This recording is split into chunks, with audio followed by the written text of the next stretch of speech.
Glória a Deus, boa noite a todos. Tá chegando aí o povo. Glória a Jesus, nosso irmão Alessandro, Robertinha, irmã Luísa. Glória a Jesus. Hoje será uma grande bênção. Vamos receber o psicólogo, o nosso irmão, pastor Denilson Ramos, irmão do pastor Janilson Ramos aqui de Muriqui. Ele tem falado para nós coisas poderosas, né? Na primeira live ele falou sobre medo e ansiedade. Na segunda ele aprofundou um pouco falando o que leva à depressão. E hoje ele vai estar falando o perigo de chegar até ao suicídio. Eu creio que hoje será uma grande live e nós vamos aprender muito com o Senhor. Pastor Denilson tem sido um canal de bênção para as nossas vidas, como eu falei. Hoje ele vai aprofundar um pouco mais e eu creio que será uma grande bênção. Boa noite, Sandro. Deus te abençoe. Graça e paz, irmã Luísa. Denilson, a paz, queridos. Deus te abençoe. Que Deus te use nessa noite como tem te usado. Louva a Deus pela sua vida, meu irmão, pastor amado. Uma pessoa que nós aprendemos a amar. E hoje nós vamos conversar um pouco mais sobre essas causas, sobre essa situação, né, do isolamento, da pandemia, do isolamento social, que tem levado muitos a doença, né? Essas doenças psicossomáticas que realmente têm abalado a igreja, né? As pessoas estão chorosas, as pessoas estão nervosas, as pessoas estão com medo, sensíveis, e hoje eu creio que o pastor ele vai estar falando para nós, né? O doutor, né? Que ele é pastor e doutor, psicólogo, um homem preparado, um homem... Eu gosto muito de ouvir o psicólogo, que ele à luz da Bíblia, né? E ele faz muito bem isso, com muita sabedoria que Deus tem dado ao nosso irmão. Então eu já vou chamar ele aqui. Pastor Denilson, você pode fazer a solicitação. Vamos aproveitar todo o tempo hoje possível para que nós possamos receber do céu, né? Aquilo que Deus tem colocado no teu coração. Tá bom, meu amigo? Pode fazer a solicitação, nós já vamos receber o irmão. Vamos aguardar aí. Eliana também, Eliane Alves está aí com a gente, glória a Deus. Estou muito feliz com você, Eliane, vendo você fazendo as caminhadas. Poxa, não sabe como isso me alegra. Eu fico feliz porque Deus ouviu a nossa oração e hoje vendo você assim, poxa, é maravilhoso. Deus é poderoso. Vamos aqui receber o irmão. Nossa irmã Maria das Graças também está chegando. Hoje eu quero dizer para a irmã Maria das Graças, dar meus sentimentos, né, pela perca lá da sua parente, mas Deus está no controle. Temos orado pela sua irmã, né? Aliás, pela sua cunhada, seu irmão, e eu creio que Deus está no controle, tá bom? Vamos chamar aqui o pastor, ele já fez a solicitação, vamos chamar ele aqui. O nosso palestrante da nossa live de hoje.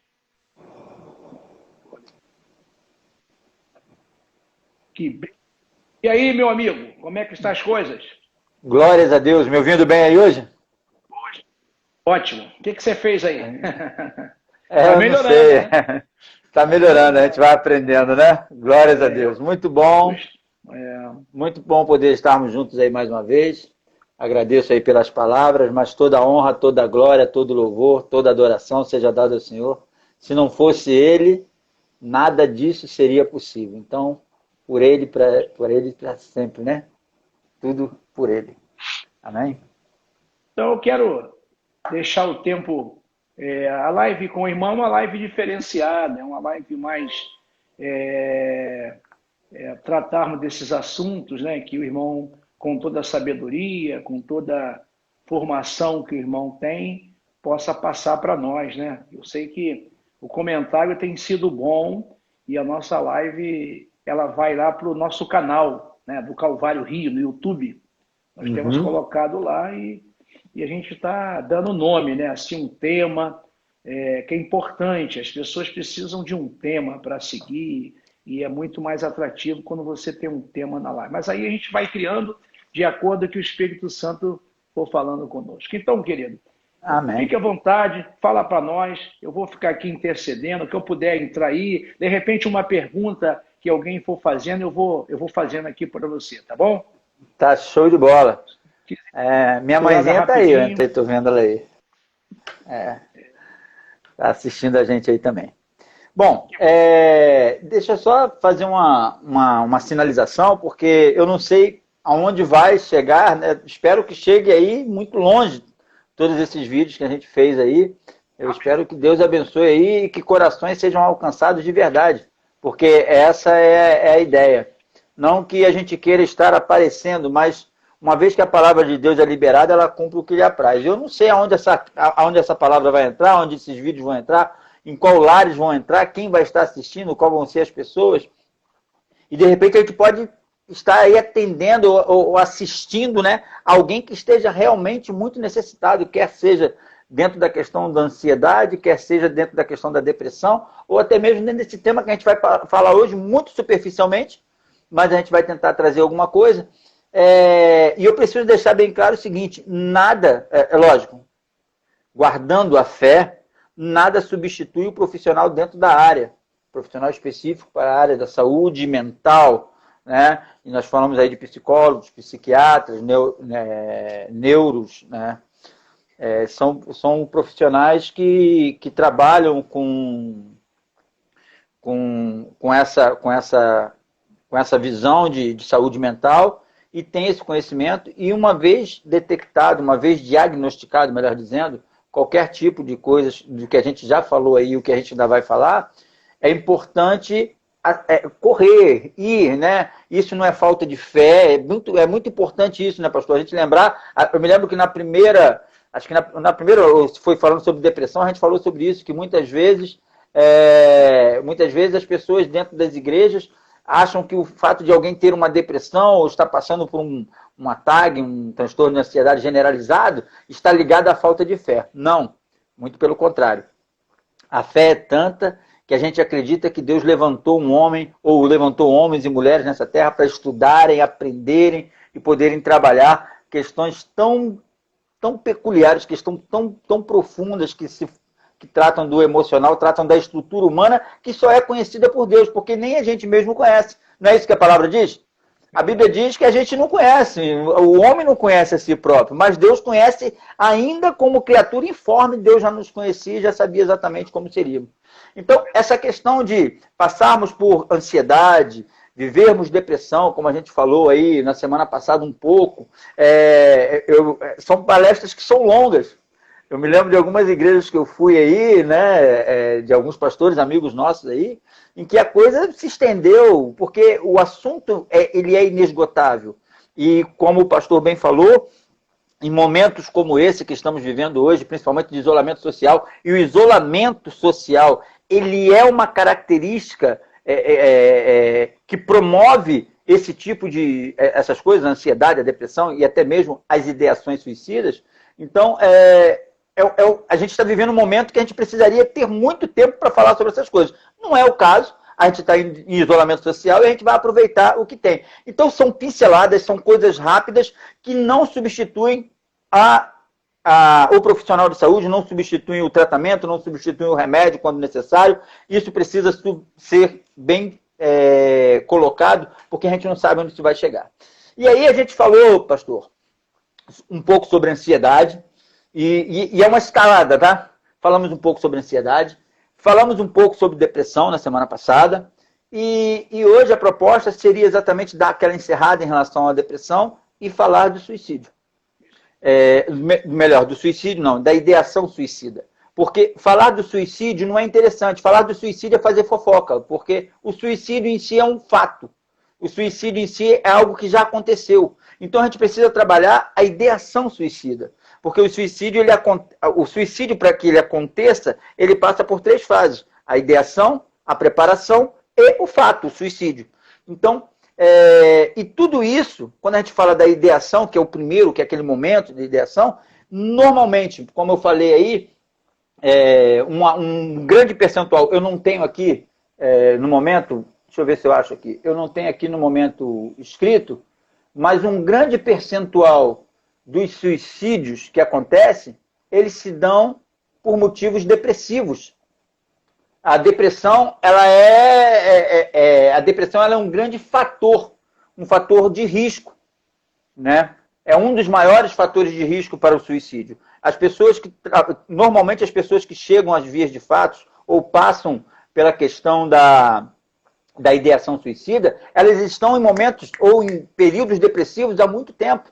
Ou vêm com algumas características, desenvolvendo algumas características dessa questão da depressão há muito tempo. E muitas vezes nem se apercebem, porque vão ser tratados, e eu me lembro que eu falei, eu acho que eu falei na semana passada sobre depressão e tristeza, eu não me lembro se eu fiz uma comparação, né? A depressão é uma coisa, a tristeza é outra. A tristeza ela é momentânea e devido a um fato. A depressão, ela traz uma tristeza inerente ali, mas ela não tem uma explicação do porquê.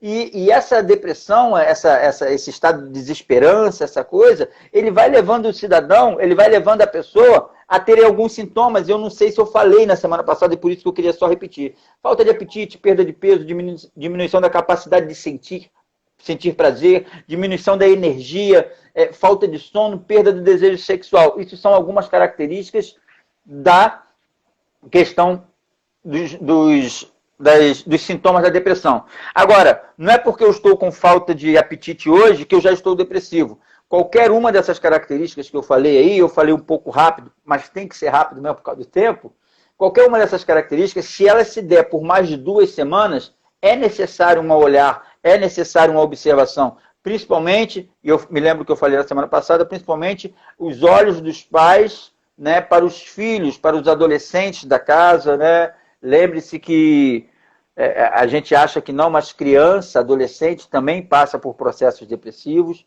passa por processos dificultosos, muitas vezes com mais evidência, com mais dificuldade do que um adulto, porque o adulto acaba por ter desenvoltura e a possibilidade de determinar sobre, né, e tomar decisões. E já o adolescente, muitas vezes, ele depende do adulto para tomar alguma decisão.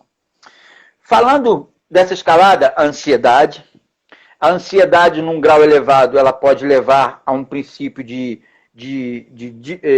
não produtividade que vai levar a uma depressão. A depressão, se não cuidada, ela pode escalonar e levar a uma... como é que eu vou dizer? Levar a uma... A depressão, se ela não observada, ela pode levar a uma ideia de findar, de não ter objetivos na vida, não ter com que se preocupar, não ter motivação para viver. É importante a gente lembrar o seguinte, o suicida, ele nunca quer morrer. Ele sempre quer terminar, encerrar um ciclo de sofrimento. Eu me lembro que eu falei na semana passada daquele ciclo, né? Começa uma coisa, vai outra, e você está sempre ali dentro e você não consegue. A ideação suicida, a ideia de suicídio, e quando a gente fala de ideação suicida, a gente vive isso muito mais do que a gente imagina, e talvez as pessoas façam a ideação suicida sem perceber, e é lógico que a ideação suicida por si só ela não vai promover o suicídio, mas quando a ideação suicida ela é contínua, ela vai levar a uma demanda, ela vai levar a uma preparação. O que é ideação suicida? Talvez você já tenha escutado frases como, diga assim, eu não aguento mais essa vida, eu quero sumir, eu preferia morrer. Isso são frases que, quando são ditas esporadicamente, em momentos de estresse, em momentos de conversação vulcânicas, né? Discussões, elas até se explicam. Mas quando você começa a ouvir essas frases em momentos simplesmente em que não teriam necessidade de ser faladas, quer seja por quem quer que for, a gente precisa se atentar para essas frases, porque a ideação suicida ela começa exatamente com o firmamento, com a confirmação, ou com a repetição dessas frases. Há uns dias atrás, eu estava conversando com uma pessoa em que uma criança de 9 anos começou a falar sobre eu quero morrer. E as pessoas levam na brincadeira, porque é a criança, 9 anos, mas criança também comete suicídio. O suicídio no Brasil é a terceira maior causa de morte entre jovens de 15 a 29 anos de idade. Só fica atrás dos acidentes e dos homicídios nessa faixa etária. Dados da Organização Mundial de Saúde calculam, inclusive tem um site que eu esqueci o nome dele agora, mas depois, se precisar, eu até te passo para você divulgar aí, que ele dá em tempo real algumas coisas que acontecem no mundo, né? Em tempo real. E estima-se que a cada 40 segundos, entre 25 e 40 segundos, uma pessoa cometa o suicídio, ou conclua, tenha êxito no suicídio. Só que, para cada suicídio, olha só que interessante, para cada suicídio ocorrido no Brasil, houve 20 tentativas. Para a gente ver o nível, né? Para cada um que morre, 20 tentaram. Então a coisa é muito mais séria do que a gente imagina. E talvez hoje as pessoas prestem mais atenção ou se percebam mais de algumas questões em relação ao suicídio e falem assim, nossa, como está aumentando a questão do suicídio no Brasil. Não está aumentando, apenas passou-se a divulgar. Em 2014, porque o suicídio era um tabu, né? A gente não ouvia falar. A mídia não falava, os repórteres, os jornais nunca divulgavam sobre isso, era uma coisa muito, muito velada, muito guardada, nem as famílias comentavam, isso não se falava, não se conversava. E em 2014, a Organização Mundial de Saúde começou a mudar esse processo e inseriu o suicídio dentro de trabalhos, principalmente trabalhos de segurança, trabalhos de prevenção. E uma das coisas que se descobriu, né, ou que hoje se bate muito e se fala muito, é que falar de suicídio não provoca suicídio. É muito importante, eu não tenho como explicar aqui, o tempo é pouco, então eu vou tentar colocar aqui a melhor maneira possível para a gente tentar perceber, né, uma pessoa que esteja com um processo de ideação suicida. Como a gente... Tem uma pergunta aqui. Ele fala assim, ó, minha cabeça não para de pensar, a ponto de não deixar eu dormir. E pensamento de morte e tristeza. Quem é esse? Aquele irmão. É o irmão que está com a gente aí, eu estou cuidando dele. Então, eu vou fazer o seguinte. Esses detalhes, esses pensamentos, isso está dentro dessa questão da ideação suicida. Eles vão vir sempre, até porque o quadro dele vem de um quadro depressivo, e o depressivo ele vai passar por esses pensamentos sim. O que a gente precisa entender? Primeiro, são exercícios feitos, e imagine um exercício físico que você faz para aumentar o seu bíceps, para deixar o seu tórax malhadinho, aquela coisa. Você vai ter que fazer exercícios e vai ter que lutar com a sua mente em tempo todo, porque vai ser uma constante. Esses pensamentos não vão desaparecer. Quem vai trabalhar esses pensamentos, quem pode trabalhar esses pensamentos para que eles sumam, é exatamente essa pessoa. É exatamente você que está tendo esse pensamento. E como é que você vai fazer isso? Primeiro, conversando sobre. Nunca esconda um pensamento. Procure alguém, você hoje aí tem o pastor Antônio à sua frente aí, né, que se propôs a te ajudar. Procure alguém que possa te ouvir. Um profissional da área de saúde é sempre muito importante nesse momento. É sempre muito importante, porque eu não sei qual é o quadro dele, eu não sei qual é a situação, mas se é uma crise, se é um momento de crise, de repente teria que estar tratando com um antidepressivo, um anti-ansiolítico, eu não sei qual é a situação, mas ele precisaria de repente um documento, um medicamento, mas é fundamental alguém que possa ouvi-lo, alguém que, independente... Então, isso aí está acontecendo, porque ele me liga todo dia, ele desabafa, ele coloca para fora, né? Ele tem feito isso. E ele ainda tem conseguido dar uma caminhada. Ele é lutador, rapaz. Ele é professor de jiu-jitsu, ele dá aula. Ótimo! Ele é uma pessoa boa, mas ele está passando por um momento de relacionamento familiar. Essa é a situação dele. Ele precisa de ajuda nessa área. Pontos a favor. Professor de jiu-jitsu.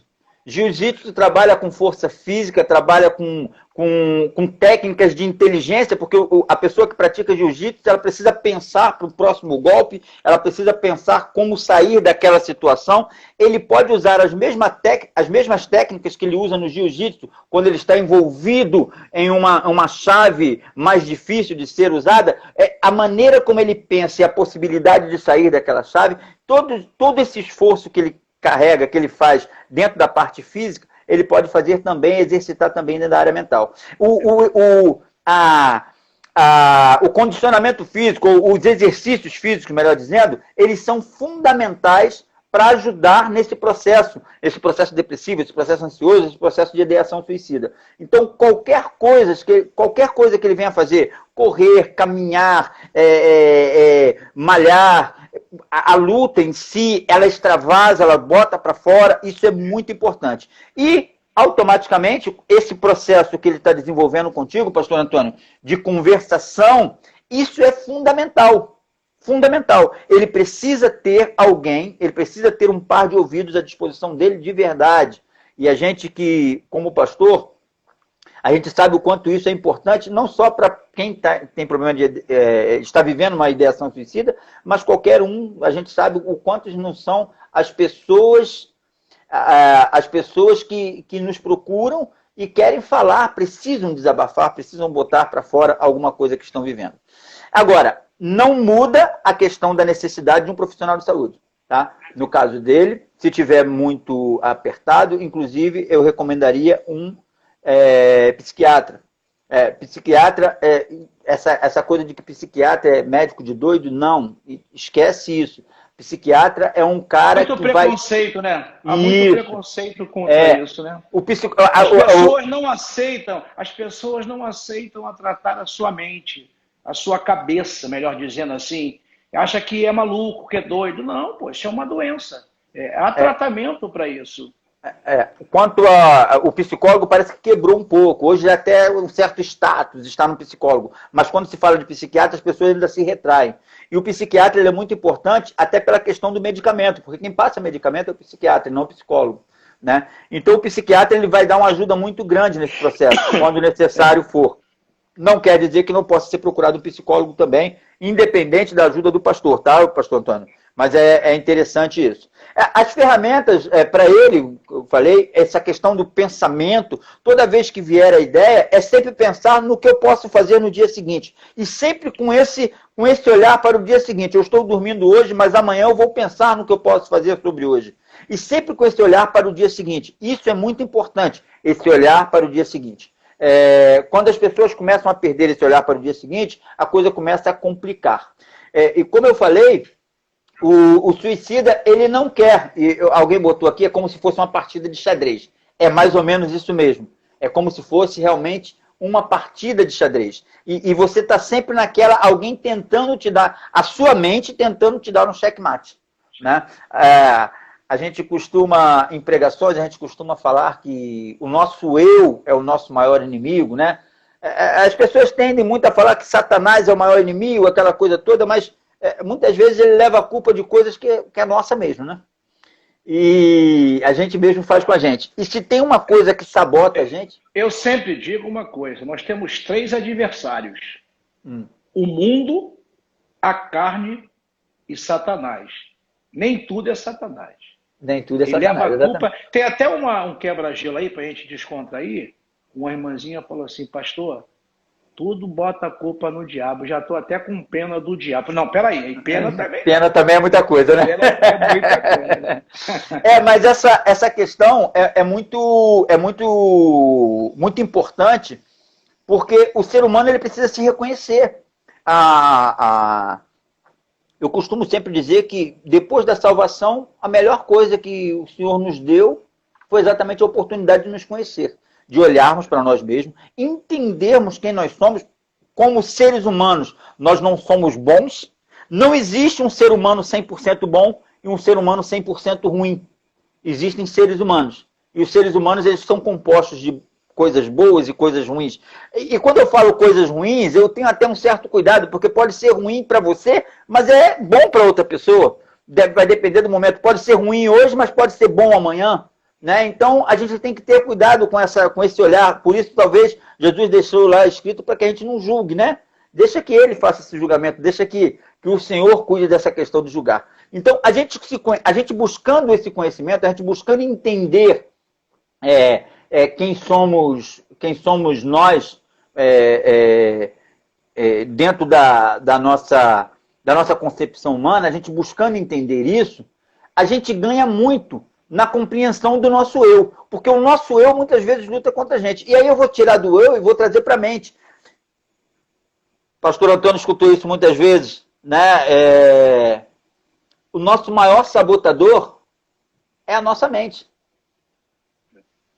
É o nosso maior sabotador, porque é a mente que diz pra gente que a gente não vai conseguir, é a nossa mente, são os nossos pensamentos que diz pra gente que a gente não vai poder fazer, não tem jeito para fazer. Às vezes não precisamos de ninguém. Certo? E esses pensamentos, essa condição, essa mente brigando, essa briga interior de faço, não faço, não consigo mais, acabou, não tem mais jeito, essa briga interior ela vai sempre existir dentro e vai levantar a função ou o pensamento suicida em um que está num processo depressivo. E aí quais são os cuidados? Existem alguns cuidados que precisam ser tomados. Primeiro, a observação dos fatores de risco. Quais são os fatores de risco? Estresse social, ou seja, desestruturação familiar, bullying, exposição ao evento. É uma coisa interessante, mas falar de suicídio não promove suicídio. Mas estima-se, existe um estudo que diz o seguinte, que no local onde houve um suicídio, num raio de 6 quilômetros, pode haver outros suicídios. Porque as pessoas linkam uma coisa a outra, se percebe. Então, por exemplo, quando eu falo falar de suicídio não promove suicídio, não é pegar um telefone celular e enviar a imagem de uma pessoa que suicidou, ou comentar como aquela pessoa suicidou, ela fez isso, fez assim. Não, isso aí você está ensinando, você está motivando talvez uma pessoa que esteja passando por uma dificuldade maior a fazer. E não é isso. Falar de suicídio, não promove suicídio, é quando você vira para uma pessoa, literalmente, pastor Antônio, quando a pessoa está diante de você e você percebe uma conversação, uma ideação, meu irmão, minha irmã, o que está acontecendo? Meu filho, minha filha, meu esposo, minha esposa, o que está acontecendo contigo? Vamos conversar aqui, eu estou sentindo você meio diferente. Você está pensando alguma coisa? O que você tem pensado nesses dias? E perguntas simples com o que você pensa em fazer daqui a um mês? Você está pensando em... Quando você começa a fazer esse tipo de pergunta e as pessoas não têm respostas imediatas... Mas o bom, pastor, quando a pessoa fala, por exemplo, tem dia que você acorda, pô, hoje eu não estou legal, hoje eu vou ficar... Não, levanta, sai daí, vamos caminhar, vamos mudar isso e tal, sabe aquela coisa? Tem sempre uma pessoa que te leva para cima, está sempre te ajudando, porque às vezes a pessoa acontece isso, tem dia que a gente não acorda bem. Exatamente. Tem dia que a vontade, a gente está triste, está chateado, um aborrecimento, mas tem sempre uma pessoa, é bom falar. O grande problema é quando a pessoa se cala. Você falou na primeira live, quando a pessoa se cala, que ela se retém, aí fica difícil você muito difícil perceber. Mas vamos lá, vamos no raciocínio. Essa questão do falar, e aí entra todo um conhecimento. Quais são as pessoas que têm que identificar, ou poderiam identificar primeiro esses sintomas? São exatamente os familiares. Lembra que eu falei na semana passada? Eu vivo aqui, eu tenho na minha casa os meus filhos, a minha esposa, automaticamente eu conheço como é que é a rotina da casa. Eu conheço como é que é a rotina da minha esposa. Então, ao olhar para minha esposa, depois de dormir tantos anos ao lado dela, eu sei quando ela acorda de bom humor e quando ela acorda de mau humor. E no caso dela, o grande problema não é nem acordar de bom humor ou mau humor. No caso dela, o grande problema é acordar. Vamos combinar que ela não gosta, ela prefere estar dormindo. Ela gosta de dormir, né? Mas só uma brincadeirinha aqui, daqui a pouco eu apanho dela. Mas a gente vai conhecendo, a gente conhece os nossos filhos, a gente sabe que, de repente, um dado momento, uma coisa é um filho nosso apareceu hoje triste. Outra coisa é esse sentimento de tristeza envolver o apetite dele, envolver os prazeres, as coisas que eles costumavam fazer, jogar uma bola, soltar uma pipa, tocar uma bateria, tocar uma guitarra, e aquilo... E perdendo a vontade, né? E aquilo vai aumentando, perdurando por 2, 3, 4 semanas. Algumas pessoas chegam ao ponto de... começam no processo depressivo e começam a não se cuidar mais, a não querer mais tomar banho, a não querer mais se limpar, a não querer mais se cuidar da sua aparência. Pessoas muitas vezes que são vaidosas. Então, essas coisas elas precisam ser observadas.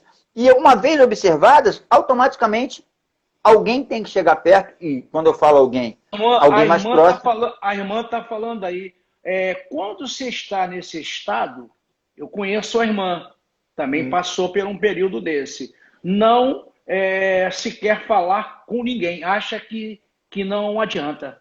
Exatamente, aí era exatamente o que eu ia falar agora. A percepção, lembra que eu falei na semana passada, que a pessoa que está em depressão, muitas vezes ela não quer falar. Mas o fato dela não querer falar não quer dizer que ela não queira ser ouvida ou que não queira ajuda.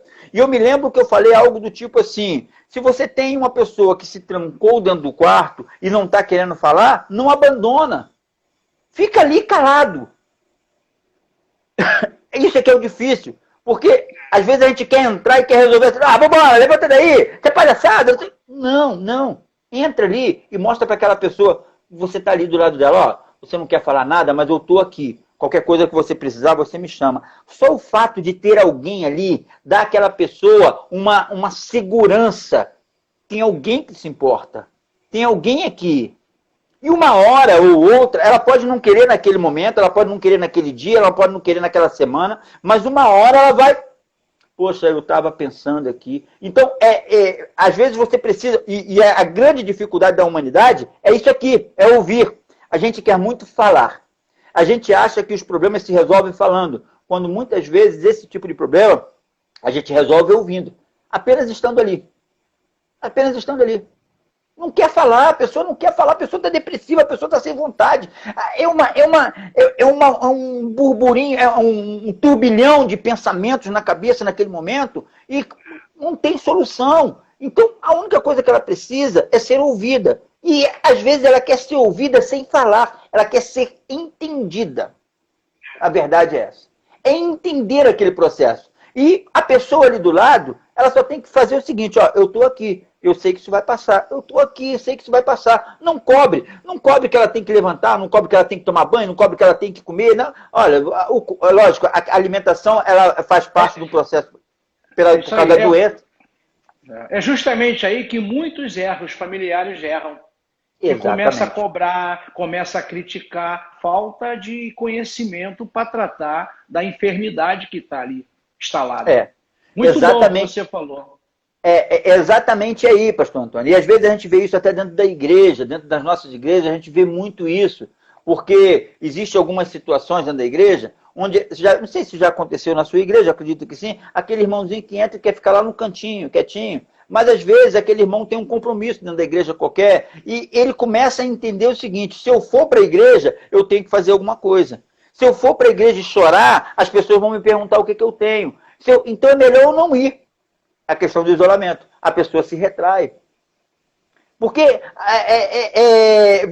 é comum, o ser humano ele tem essa coisa, né? Eu vou falar uma coisa aqui agora que é muito comum acontecer dentro das igrejas. Vou dar um exemplo, né? Se uma determinada pessoa chega para mim e abre o coração dela, me conta de um problema, alguma coisa desse tipo, independente de eu ser pastor, de eu ser membro da igreja, independente. Eu sou um irmão da igreja e alguém chegou perto de mim e contou para mim uma dificuldade, sei lá, dentro do seu relacionamento. Certo? Passou. Ela me contou, eu sei, eu já estou em oração por essa pessoa. Aí no dia seguinte, tem um culto. E aí, na hora que essa pessoa está lá na igreja, o pastor fala assim, irmão, procure alguém aí e ore. Aí vai eu lá orar por essa pessoa. Na minha concepção, eu estou impedindo o Espírito Santo de trabalhar. Porque Deus poderia levantar uma outra pessoa que não conhece nada, não sabe da situação daquela pessoa, para ir lá e orar por aquela pessoa. Eu já sei. Eu já sei. E esse insistir nesse ir na pessoa, acaba criando constrangimento. Então a gente vive isso dentro das igrejas. Às vezes a falta, às vezes a tentativa de ajudar promove um constrangimento. E não são poucas as pessoas que eu já vi saindo, não indo, mas por que você não está indo? Porque toda vez que eu chego lá, fulano vem botar a mão na minha cabeça, vem o água, e é mais ou menos, guardando as proporções, dentro das nossas casas, não é diferente. Nós, como pais, né, a gente tem, homens da casa, esposas, a gente tem que ter esse prestar atenção nas mudanças de comportamento dos nossos cônjuges, nas mudanças de comportamento dos nossos filhos ou dos nossos pais, e tomar atitudes que sejam adequadas. Não basta o pai toda hora gritar, sai desse quarto, meu filho. Não vai fazer efeito, não vai fazer efeito. A gente precisa... Pastor, Oi. Tem uma pergunta aqui. Tá. Gostaria de saber por que acontecem as recaídas, mesmo quando se faz o tratamento corretamente. Ela que está dizendo que corretamente. Por que a recaída? Então, para responder essa pergunta, eu vou continuar aqui com fatores de risco. Estresse social, que eu falei, é desestruturação familiar, o bullying, a exposição ao evento, abusos de uso de substâncias psicoativas, drogas no caso, problemas emocionais, comportamentais e fatores psicobiosociais. Então vamos lá.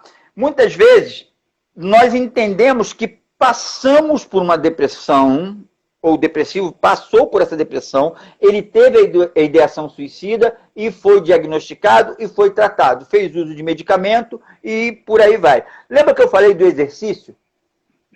Que é um exercício contínuo? É mais ou menos assim, de uma maneira mais prática. As pessoas que sofrem hoje de diabetes, elas podem ter uma vida normal? Podem viver uma vida normal? Desde que tomando a insulina, vão ter uma vida normal, correto? Mas se elas deixarem de tomar a insulina, essa vida será normal? Ou a pessoa que passa ou tem lá um problema de pressão arterial, um hipertenso, ele pode viver sem tomar os remédiozinhos dele pela manhã?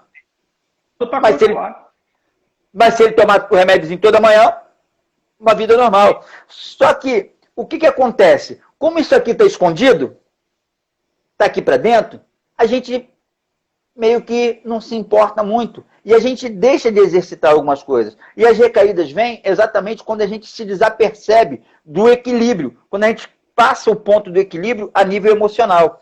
O que é o equilíbrio a nível emocional? Você quer ver uma coisa que desestrutura qualquer pessoa e envolve a ansiedade, a depressão e até a ideação suicida? É a frustração. O que causa mais frustração na vida? Ou por que as frustrações acontecem? A frustração acontece porque você cria expectativas sobre o outro. A ideia da frustração é sempre na base da expectativa. Quando você começa a colocar expectativas em determinadas coisas e essas coisas não acontecem, você se frustra. Ao se frustrar, principalmente para quem tem histórico depressivo, é fácil voltar dentro da mesma canoa. Recaída. Assim como, por exemplo, qual é a melhor maneira para uma pessoa, um dependente químico, não entrar em recaída? Não ter a droga por perto. Porque se tiver muito próximo, ele tá ali muito próximo, está exposto. Não tem jeito, não tem como. Né? Então você evita o acesso a essa droga para que ele não tenha a possibilidade do consumo, num primeiro momento. E o outro momento é exatamente evitar problemas de estresses, fatores psicobiosociais. O que são fatores psicobiosociais? Por exemplo, se você para pensar numa pessoa que sofreu abuso sexual na infância, essa pessoa ela tem um potencial depressivo muito grande. Porque é um fato, é um trauma, uma pessoa que sofreu um assalto ou alguma coisa desse tipo, ela tem um trauma na vida dela. E qualquer tipo de situação que desequilibre o seu emocional, que abale o seu emocional, esse trauma ele pula. E ele bate lá em cima e leva essa pessoa novamente àqueles pensamentos, aquela forma de pensar, aquele ciclo vicioso que a gente falou na semana passada entre o pensamento e o comportamento. Né? A gente precisa entender que pensamento não é sentimento. Muitas vezes nós pensamos e o pensamento provoca um sentimento. Esse sentimento existe? Existe. Mas às vezes o pensamento está só base do pensamento mesmo, né? Não está concretizado. Vou dar um exemplo para ficar mais claro. Hoje eu falava sobre isso. As pessoas que são ansiosas passam muito por isso. Você imaginar que um navio afundando com 300 pessoas vai matar as 300 pessoas, pode provocar um sentimento de dor, um sentimento de perda muito grande, concorda? Mas esse navio afundou?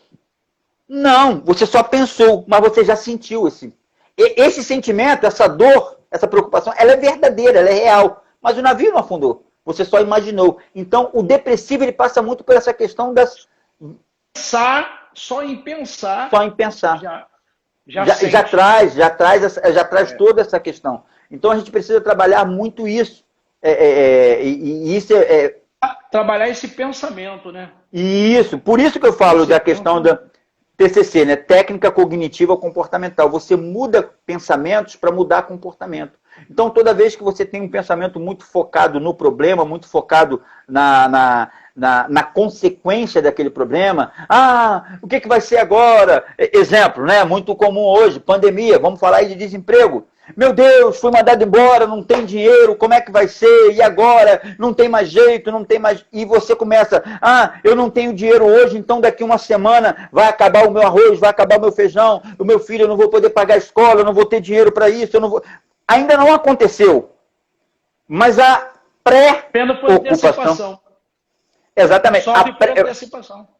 A palavra preocupação é a palavra composta por justaposição. Pré, antes, ocupação. Você se ocupa antes de um sofrimento. E esse sofrimento, ainda que não tenha acontecido, esse sofrimento, ele causa uma dor real.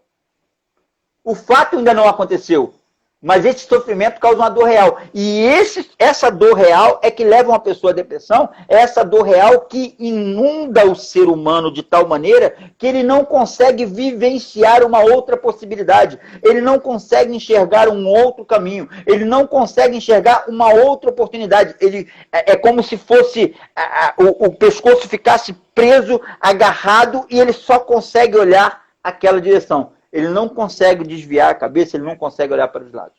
E é exatamente aí, esses são os fatores de riscos principais. Falando aí, a irmã está falando, por isso que é importante o acompanhamento psicológico. Exatamente. Importante. Exatamente. E aí o irmão está falando também aqui, pessoas assim ansiosas acabam se tornando negativas também. Aquelas pessoas negativas, né, pessimistas. A mente gira em torno de 3 sentimentos. Intolerável, ou seja, eu não vou suportar. Inescapável, não tem saída. Interminável, não tem fim. Esses são os 3 pensamentos em que a mente de uma ideação suicida, ou uma pessoa que está com ideação suicida tem.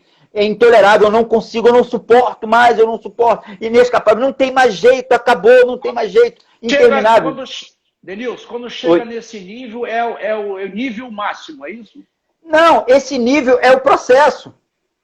É o processo. As pessoas começam assim, gente, eu não estou suportando mais. Quantas vezes você já ouviu? Eu não suporto mais. Nos gabinetes aí, quantas vezes? Pastor, eu não suporto mais essa dor, eu não suporto mais. Pastor, não tem mais jeito, meu casamento acabou, não tem saída. Né? Assim, a pessoa olha para aquilo, não tem jeito. E aí Deus entra lá, faz um... E o casamento está aí vivendo até hoje. Né? Assim, é interminável, é uma dor sem fim, eu não consigo mais, não para, eu não aguento mais sofrer, eu fui largado, eu fui abandonado, é muita dor no meu coração, é uma dor que não para. E aí, a ideia, para que isso haja fim, é você pensar em, de repente, ceifar a sua vida, tirar a sua vida. É assim que funciona a ideação suicida. Foi aí que ela falou, aí entra o pensamento suicida, ela falou agora aí. Exatamente. Então, e é nessa hora que uma palavra, é nessa hora que alguém, é nessa hora que um profissional, é nessa hora que a palavra de Deus faz a diferença, é nessa hora que alguém ao lado, é nessa hora que o fato de não ter vergonha de discutir, de falar sobre o assunto, é nessa hora que faz toda a diferença. É nessa hora que alguém pode falar assim, peraí, cara, olha só, você está pensando assim, mas tu já parou para pensar assim, assim, assim? Já parou para pensar que você não está sozinho? Olha só, você está com essa ideia, mas eu estou contigo, eu vou te ajudar nesse processo. Eu esticar a mão, O suportar, como Paulo diz, os mais débeis na fé. É nessa hora que faz toda a diferença. O suicida, ele não chega a esse ato porque ele tem falta de fé ou porque ele é menos crente do que eu e você, porque ele confia menos em Deus. Não, ele simplesmente está numa ambivalência. Ele está vivendo um momento ali totalmente deturpado. A oxigenação do cérebro já não existe. Ele já não consegue pensar. Está tudo tomado pelos problemas, pelas circunstâncias. Ele não consegue enxergar mais ao longe as oportunidades. E aí, eu quero... acho que já está na hora até de fechar. Essa pessoa precisa ser amada e compreendida, né, meu amigo? Amada, compreendida, tratada, abraçada. Essa pessoa, ela precisa... Eu acho que quando a gente fala de cristianismo, pastor Antônio, desculpe a emoção, mas quando a gente fala de cristianismo, é a essência desse cuidado. Vidas são perdidas por falta de tempo. Às vezes a gente, não é que não se dê valor e não é que a gente possa impedir, vamos entender isso também, e eu preciso deixar isso bem claro, a gente pode fazer todo o nosso trabalho e mesmo assim alguém chegar às vias de fato. A gente só consegue ajudar quem quer ser ajudado. Isso a gente precisa deixar bem claro. Porque eu não posso carregar sobre a minha vida a responsabilidade de outro. Eu posso ajudá-lo. Eu posso tentar fazer. Mas a responsabilidade da vida é de quem a tem. O suicida, ele tem responsabilidade sobre a sua vida. E se ele atira, ele é o responsável por ela. Certo? O suicida, ele tem que entender o seguinte, que quando ele tira a própria vida, ele não tirou a própria vida. Ele tirou a vida de outros. Ele tirou a vida de outros. Porque ele pode até não entender naquele momento, mas esse pós-suicídio, ele dilacera uma família, ele dilacera um bairro, ele dilacera uma região, ele pode trazer consequências gravíssimas. E ele precisa entender o que ele está fazendo. Né? A decisão final é dele. O que a gente faz é todo esse processo em volta. Todas as coisas que são possíveis ser feitas, a gente faz em torno. Isso serve para os profissionais de saúde, serve para os pastores, serve para os irmãos, para os familiares, para qualquer um. Mas ninguém pode carregar a culpa de uma pessoa acabar tirando a sua própria vida. Certo? As ajudas, elas são provenientes, elas acontecem. Eu vou passar um telefone aqui, tem um telefone, 188. O número do telefone, 188. É o CVV, Centro de Valorização da Vida. Essa instituição é uma instituição que foi criada em 1962, era uma instituição filantrópica. Em 1973 ela passou a ser pública, em 77 houve uma expansão e em 2017 o Ministério da Saúde abraçou. E ela foi criada lá no Sul e esse telefone 188, Centro de Valorização da Vida, qualquer hora que você ligar, a ligação é gratuita, qualquer hora do dia ou da noite, sempre vai ter um profissional da área de saúde, um voluntário pronto a te ouvir. A qualquer hora do dia ou da noite. Alguém está falando aí que eu preciso de ajuda. A dor é muito forte. Eu entendo a sua dor, eu sei que você precisa de ajuda, e enquanto você entender que precisa de ajuda, você vai ser ajudado. E tudo isso não vai passar de um dia após o outro com uma vitória no final. É isso que você precisa entender. Glória então, a Deus. 188 é um telefone muito bom para quem passa por esse tipo de problema. Eu estou vendo essa pessoa aí, eu não sei quem é, eu não sei se é esse jovem que você falou. É ele mesmo. Então, assim, meu jovem, guarda esse telefone e a hora que, a noite que ficar muito difícil, ligue para esse telefone, converse, nunca deixe de falar, nunca deixe de conversar, porque isso é muito importante. Eu entendo a sua dor, eu sei que a dor é forte, né? A gente não tem como mensurar a dor de ninguém, cada um tem a sua, a gente não pode mensurar, mas a partir do momento que alguém fala que está sofrendo, está tendo dor, há todo respeito em relação a isso. E entenda você que existem pessoas ao seu lado, pessoas que te respeitam, pessoas que estão prontas a te ajudar, pessoas que estão desejosas de ver você sair desse momento da sua vida. E eu posso te garantir, em nome de Jesus, que isso vai passar. Isso vai passar. É o dia de hoje que precede o dia de amanhã. Não é o contrário. Então não queira viver o dia de amanhã hoje. Viva o dia de hoje, viva a sua dor de hoje, porque o amanhã você tem grandes possibilidades de olhar para trás e ver que foi diferente. Então, olhe sempre para o dia de amanhã, sempre com essa ideia do dia de amanhã. O que eu vou fazer amanhã? Hoje está doendo, mas e amanhã? Amanhã, de repente, a dor pode ser até maior, mas eu vou passar amanhã e vou viver o depois de amanhã. A dor, ela vai existir, a dor é inerente do homem. A gente não vê um poste deprimido, a gente não vê um cachorro deprimido, a gente não vê um gato deprimido, a gente não vê nada disso. O que a gente vê são seres humanos passando por essas situações. E se Deus nos permite passar, é porque Ele tem plena confiança naquilo que Ele criou. E Ele não dá algo maior do que aquilo que nós podemos suportar. Agora a gente precisa estar atento à voz dEle, estar atento aos ensinamentos, estar atento ao que a palavra diz. E aí, falando em estar atento ao que a palavra diz, eu queria deixar um versículo que está lá em Mateus 11, do 28 a 30, que diz: Vinde a mim todos os que estáis cansados e oprimidos, e eu vos aliviarei. Tomai sobre vós o meu jugo e aprendei de mim, que sou manso e humilde de coração, e encontrareis descanso para as vossas almas, porque o meu jugo é suave e o meu fardo é leve. Eu creio nessa palavra. Amém, eu também creio. Eu creio nessa palavra e eu libero essa palavra para a sua vida, meu jovem. Eu não sei quem você é, mas eu libero essa palavra para a sua vida agora. Vai ao Senhor, bota seu joelho no chão. Quando a dor estiver mais forte, dobra com mais intensidade e por mais tempo o seu joelho e clama. Não tenha vergonha de chorar, não tenha vergonha de pedir ajuda, não tenha vergonha de dizer que está necessitado. Não tenha vergonha. Clama. Vamos orar? Vamos orar. Amém. A hora está em cima da hora. Mas eu creio que foi uma grande live. Amém. Deus, aqui a irmã está falando, muito obrigado, pastor, por todos estes esclarecimentos. Eu também agradeço a Deus pela sua vida, por tudo que você falou. A gente vê no irmão, ontem nós estávamos falando da excelência, e eu vejo no irmão que o irmão faz o seu trabalho com excelência. O irmão ama o que faz. Eu sinto isso no meu espírito. Eu vejo que você fala com paixão. E isso é muito bom quando nós fazemos para o Senhor com paixão. Que Deus possa te iluminar, te guardar, te proteger e continue te abençoando, né, te dando orientação para que você possa ser canal de bênção para muitos irmãos. Vamos orar? Pai, obrigado por essa noite, por essa live. A hora avançou.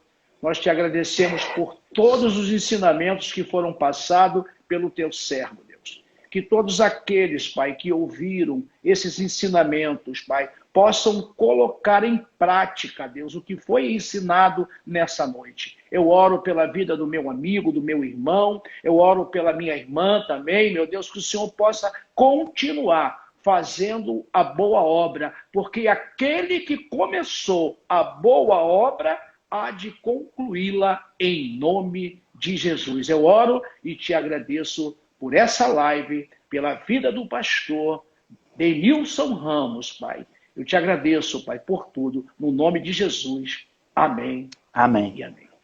Glórias a Deus. Beijo grande, meu pastor. Como milico, amém. Deus te abençoe.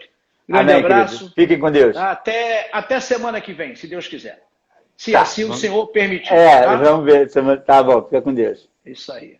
Tá. Então, amados, obrigado pela presença de todos. Eu creio que foi muito edificante. Ela vai ficar gravada e essa live ela vai para o nosso canal. E eu quero pedir a você para curtir lá o nosso canal, né? Se inscrever no nosso canal. Nós estamos com 326 inscritos hoje. E queremos chegar a 1000 para fazer os nossos cultos online pelo YouTube. Você que ainda não se inscreveu, se inscreva no canal Calvário Rio, tá bom? Graça e paz, uma boa noite. Boa noite. Tchau.